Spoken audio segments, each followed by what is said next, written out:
শবে বরাতে নাকি কোরআন নাজিল হয়েছে, এমনটা অনেকে বলে। এ ব্যাপারে আপনার মতামত কি?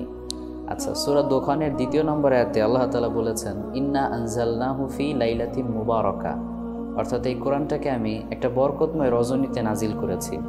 তো এটার ব্যাখ্যায় আসলে অনেকে বলেছেন যে এই বরকতময় রজনীটা হচ্ছে শবে বরাতের রাত, অর্থাৎ লাইলাতুন নিসফি মিন শাবান। তবে আমার ক্ষুদ্র জ্ঞানে আমি কোরআন সুন্নাহ স্টাডি করে যতটুকু দেখেছি যে শবে বরাতে আসলে কোরআন নাজিল হয় নাই, বরং কোরআন নাজিল হয়েছে শবে কদরে।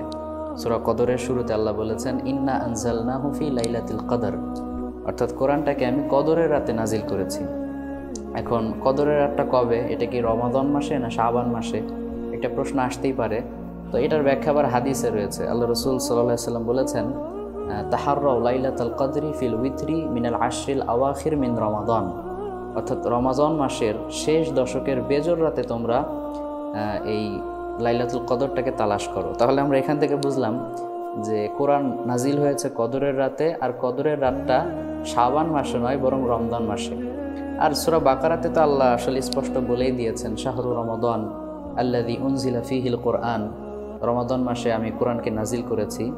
সো দ্য কনক্লুশন ইজ, সব কিছু মিলে যেটা সামারি হচ্ছে সেটা হচ্ছে কোরআনটা আসলে লাইলাতুল কদরে নাজিল হয়েছে এবং কদরটা হচ্ছে রমাদান মাসে, শাবান মাসে নয়।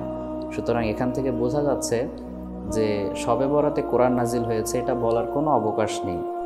যারা এই মতামতটা দিয়েছেন তাদের ব্যাপারে আমরা ভালো ধারণা পোষণ করছি। নিঃসন্দেহে তারা মুসলিম উম্মাকে এটা জানানোর জন্যই, ভালো উদ্দেশ্যেই হয়তো বা ব্যাখ্যাটা করেছেন।